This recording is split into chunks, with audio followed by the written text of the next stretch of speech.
एक बाड़ा था। बाड़े में 13 किराएदार रहते थे। मकान मालिक चौधरी साहब पास ही के एक बंगले में रहते थे। एक नए किराएदार आए, वो डिप्टी कलेक्टर थे और उनके आते ही साथ में चलता फिरता उनका इतिहास भी मोहल्ले में आ गया। वे इसके पहले ग्वालियर में थे। वहाँ दफ्तर की लेडी टाइपिस्ट को लेकर कुछ मामला हुआ था। वो साल भर सस्पेंड भी रहे थे। ये मामला अखबार में भी छपा था। मामला रफा दफा हो गया और उनका तबादला इस शहर में हो गया। डिप्टी साहब के इस मकान में आने से पहले ही उनके विभाग का एक आदमी मोहल्ले में आकर कह गया था कि वो बहुत बदचलन और चरित्रहीन आदमी है। जहाँ रहा वहीं इसने बदमाशी की है और ये बात सारे किराएदारों में फैल गई। किराएदार आपस में कहते, ये शरीफ आदमियों का मोहल्ला है और यहाँ ऐसा आदमी रहने आ रहा है। चौधरी साहब ने इस आदमी को मकान देकर अच्छा नहीं किया।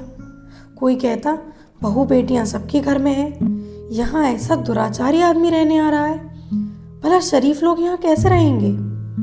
डिप्टी साहब को मालूम था कि मेरे बारे में खबर यहाँ पहुँच चुकी है। वो ये भी जानते थे कि यहाँ सब लोग मुझसे नफरत करते हैं, मुझे बदमाश मानते हैं। वो इस माहौल में अड़चन महसूस करते थे।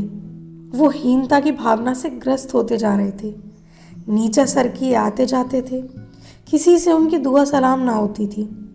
इधर मोहल्ले के लोग आपस में कहते, शरीफों के मोहल्ले में ये बदचलन आ बसा है। डिप्टी साहब का सिर्फ मुझसे बोलचाल का संबंध था। मेरा परिवार नहीं था, मैं अकेला ही रहता था। डिप्टी साहब कभी कभी मेरे पास आकर बैठ जाते। वो अकेले ही रहते थे, परिवार साथ ना लाए थे।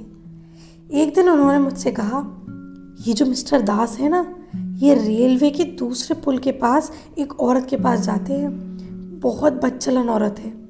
दूसरे दिन मैंने देखा कि उनकी गर्दन थोड़ी सी उठी है। मोहल्ले के लोग आपस में कहते, शरीफों के मोहल्ले में ये बदचलन कहाँ से आ गया? 2-3 दिन बाद डिप्टी साहब ने मुझसे कहा, ये जो मिसेस चोपड़ा हैं, इनका इतिहास जानते हैं आप? आपको मालूम है कि इनकी शादी कैसे हुई? 3 आदमी इनसे फंसे थे, इनका पेट फूल गया। बाकी 2 शादीशुदा थे। चोपड़ा को इनसे शादी करनी पड़ी। दूसरे दिन डिप्टी साहब का सर थोड़ा और ऊंचा हो गया। मोहल्ले वाले अब भी कह रहे थे, शरीफों के मोहल्ले में ये कैसा बदचलन आदमी आ बसा है। 3-4 दिन बाद डिप्टी साहब ने फिर कहा, श्रीवास्तव साहब की लड़की बहुत बिगड़ गई है। ग्रीन होटल में पकड़ी गई थी एक आदमी के साथ। डिप्टी साहब का सर थोड़ा और ऊंचा हुआ।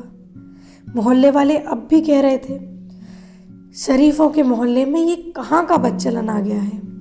3-4 दिन बाद डिप्टी साहब ने कहा, ये जो पांडे साहब है ना, अपने बड़े भाई की बीवी से फंसे हैं। सिविल लाइंस में रहता है इनका बड़ा भाई। डिप्टी साहब का सर और ऊंचा हो गया। मोहल्ले वाले अब भी कहते, शरीफों के मोहल्ले में ये बदचलन कहाँ से आ गया।